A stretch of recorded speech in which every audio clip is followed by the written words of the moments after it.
Allah sendirilah yang menciptakan pernikahan itu. Kita harus membuang anggapan yang mengatakan bahwa perempuan itu lebih rendah derajatnya dari laki-laki karena perempuan itu diambil dari rusuknya laki-laki. Pemahaman seperti itu salah besar. Dan perempuan itu diambil dari tulang rusuknya laki-laki supaya perempuan itu selalu dekat di hati si laki-laki. Setiap suami harus memahami dengan jelas bahwa dia dapat berhasil hanya bila memiliki istri yang bijaksana. Keberhasilan seorang suami sangat ditentukan oleh sang penolongnya, yaitu istrinya. Damai sejahtera Allah yang melampaui segala akal dan budi, kiranya mengawal hati saudara-saudara sekalian di dalam Kristus Yesus Tuhan kita. Amin. Selamat hari Minggu, saudaraku. Selamat hari Minggu. Semuanya pasti masih semangat, bukan? Semangat. Walau angka terinfeksi COVID-19 semakin meningkat dan kita harus semakin ketat menjalankan protokol kesehatan, tetapi kita harus tetap semangat. Mari kita menerima firman Tuhan dari kitab Kejadian pasal yang kedua ayat 18 hingga ayat yang ke-25. Tuhan Allah berfirman, "Tidak baik kalau manusia itu seorang diri saja. Aku akan menjadikan penolong baginya yang sepadan dengan dia." Lalu Tuhan Allah membentuk dari tanah segala binatang hutan dan segala burung di udara. Dibawanyalah semuanya kepada manusia itu untuk melihat bagaimana ia menamainya. Dan seperti nama yang diberikan manusia itu kepada tiap-tiap makhluk yang hidup, demikianlah nanti nama makhluk itu.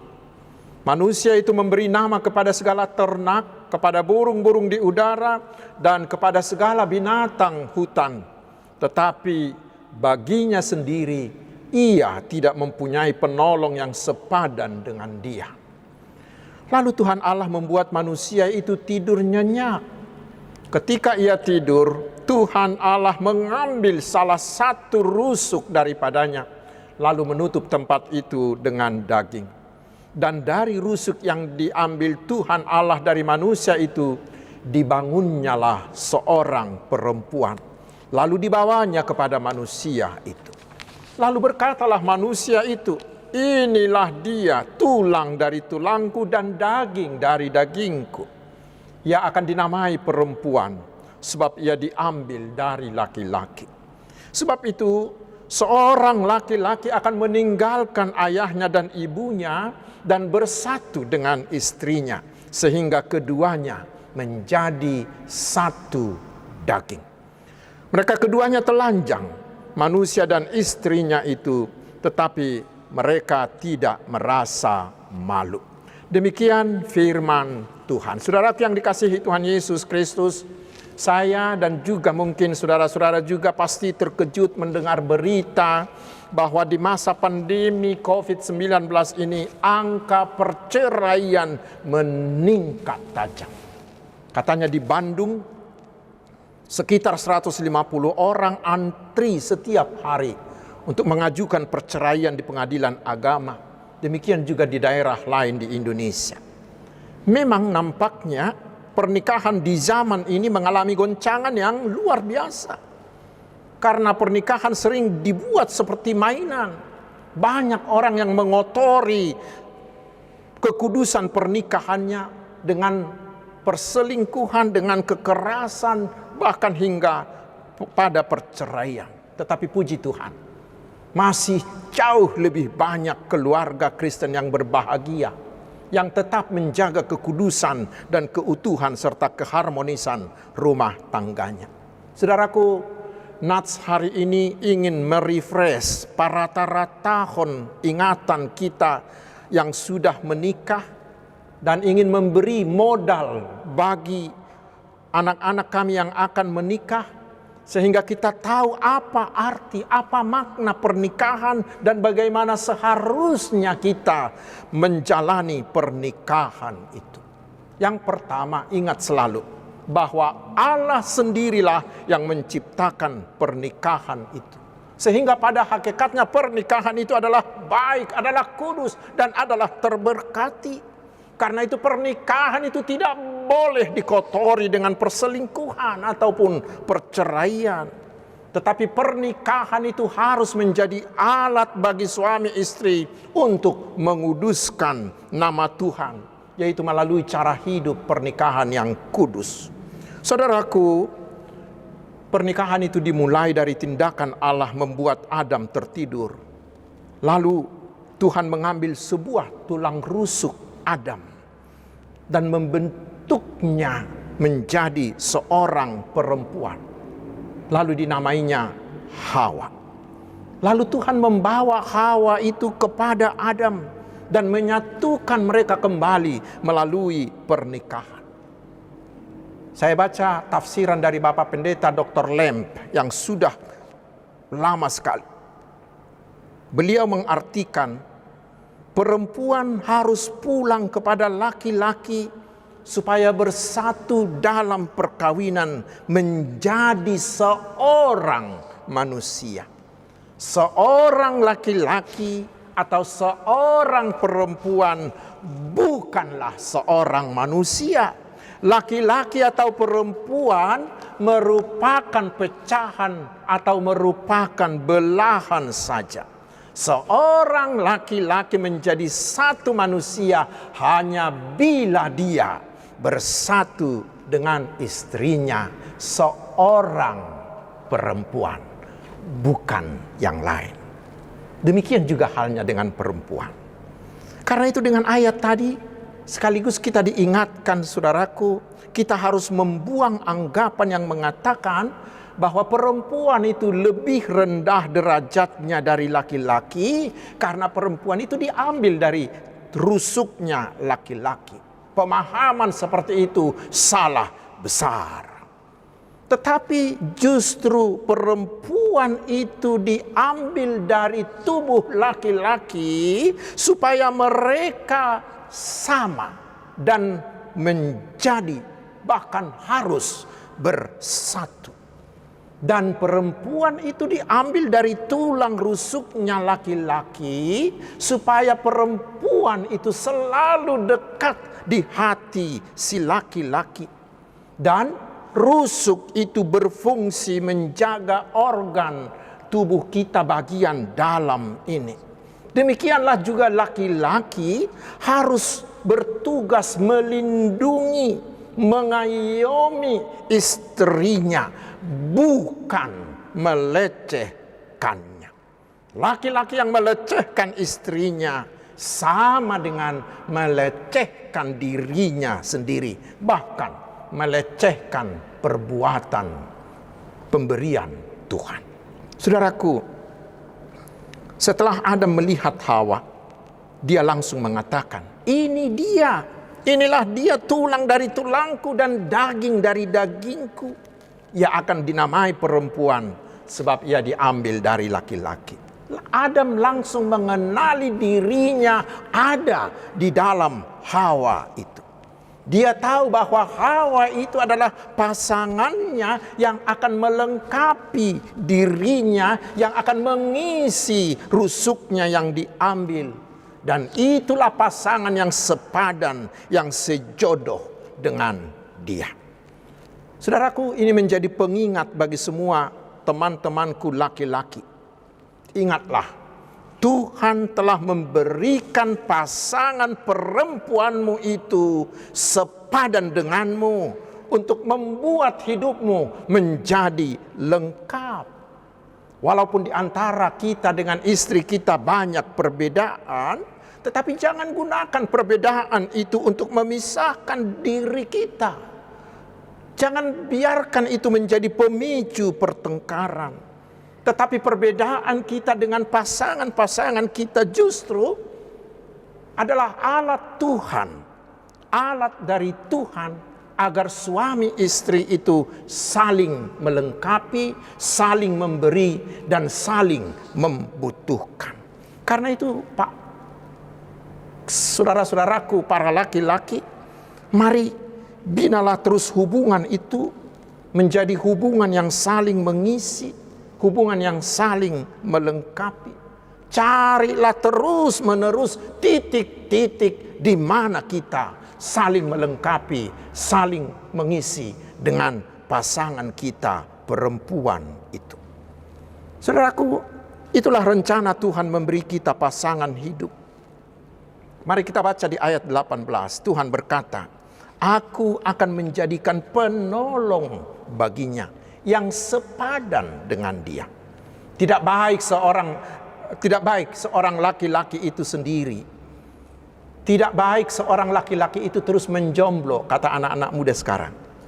Karena itulah Tuhan memberi dia penolong yang sepadan, yaitu istrinya. Agar bagi laki-laki itu ada penolong. Penolong, bukan pembantu. Ingat itu. Penolong, bukan pembantu. Eser, yang artinya menolong kita untuk berhasil. Saudaraku, disebut yang sepadan, dalam bahasa Ibraninya disebut neged. Itu berarti pasangan yang tak terpisahkan, penyelamat yang seimbang, yang saling melengkapi dan tidak terpisahkan. Itu sangat jelas dituliskan di Amsal 31 ayat 10 hingga ayat 31. Nanti kita baca tentang Soripada Namarhuaso, tentang perempuan yang bijaksana. Karena itu setiap suami harus memahami dengan jelas bahwa dia dapat berhasil hanya bila memiliki istri yang bijaksana. Keberhasilan seorang suami sangat ditentukan oleh sang penolongnya, yaitu istrinya. Dan kepada para istri, kalian juga harus mengingat bahwa tugas kalian adalah menolong, adalah mendorong, menjadi mitra agar suamimu bisa berhasil dalam segala hal. Itulah istri yang sejati. Karena itulah sering dikatakan, di balik keberhasilan setiap suami pasti dan harus ada peran seorang perempuan yang tidak lain tidak bukan adalah istrinya yang ditetapkan Allah menjadi penolong bagi dia. Tugas seorang istri adalah menolong, bukan merongrong. Menolong, bukan merongrong dengan meminta banyak hal sehingga membuat suaminya harus menjadi seorang koruptor. Tetapi menolong supaya suaminya berhasil dan terhormat. Dan karena itulah kita suami-suami ini hendaknya menghargai dukungan, menghargai ide, menghargai saran, menghargai motivasi dari istri kita. Jangan pernah merasa bahwa istri kita itu tidak memiliki kontribusi apa-apapun dalam hidup kita. Jangan ada suami yang seperti itu. Itu bagian yang pertama. Bagian yang kedua, saudaraku, Nats ini mau mengatakan bahwa pernikahan adalah kesatuan total dari seorang suami dengan seorang istrinya. Ayat 24 mengatakan, keduanya menjadi satu daging. Dalam bahasa Ibrani disebut dabak. Artinya melekat terus menerus. Jika yang satu pergi, maka yang satu lagi harus mengejarnya sehingga mereka bersatu kembali. Diibaratkan seperti dua ekor kerbau yang dipasangi kuk. Mereka harus terus bersatu, berjalan beriringan. Bila yang satu ke kiri, maka yang satu lagi juga harus ke kiri. Mereka harus menjadi satu dalam segala-galanya. Baik dalam keadaan kebaikan maupun dalam kekurangan masing-masing. Tetap menjadi satu kesatuan di dalam suka maupun di dalam duka. Di antara suami dan istri tidak ada lagi kata aku, tidak ada lagi kata kamu, tetapi selalu adalah kita. Tetapi yang terutama adalah satu hati, satu perasaan, satu pikiran, satu arah tujuan, dan satu dompet, ya. Karena ternyata masih banyak orang sudah suami istri, tetapi dompet istrinya dengan dompet suaminya berbeda-beda, ya. Uangmu, uangku, gajimu, gajiku, pendapatanmu, pendapatanku, kata belum suami istri. Tetapi uang kita, pendapatan kita, gaji kita, satu di dalam suka, satu di dalam duka. Rap mangakat tu gijang, rap manibuk tu toru. Karena itulah Tuhan Yesus pernah mengatakan di Matius 19 ayat 6, ayat yang tidak boleh dilupakan. Setiap pasangan dikatakan yang dipersatukan Allah tidak boleh diceraikan oleh manusia siapapun dia, baik oleh pengadilan, baik oleh orang tua, termasuk pasangan itu sendiri tidak berhak untuk menceraikan dirinya. Hanya dua yang bisa menceraikan mereka. Pertama adalah berzina, dan yang kedua adalah kematian. Saudaraku, pernikahan adalah perjalanan satu arah. Sekali masuk, tidak ada jalan untuk kembali. No point to return.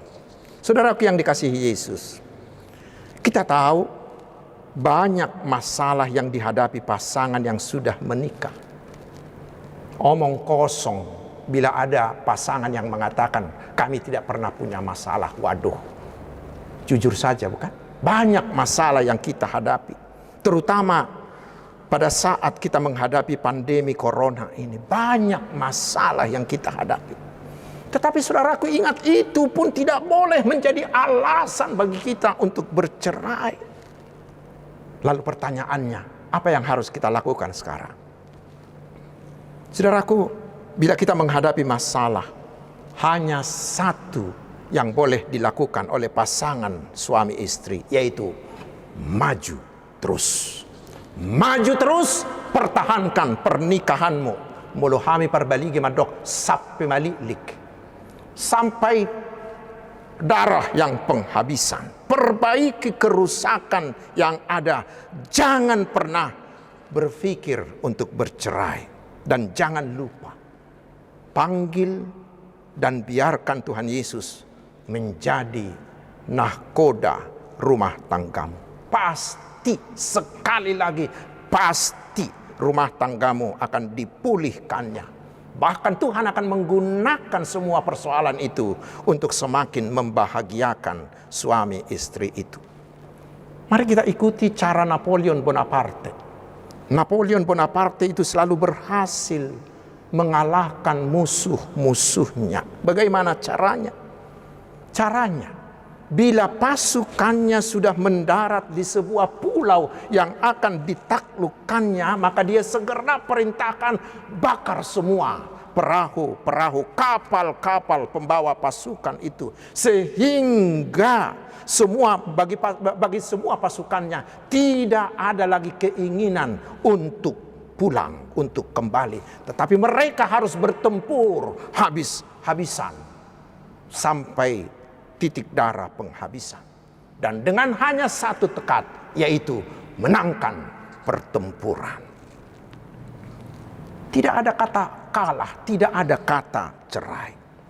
Apa hasilnya bila seperti itu, saudaraku? Hasilnya, walaupun kita menghadapi banyak masalah, tetapi pernikahan kita semakin lama, semakin harmonis, semakin bahagia. Karena dengan persoalan itu, kita semakin terbentuk untuk saling memiliki, saling menghargai, saling menghormati, saling membutuhkan, saling melengkapi.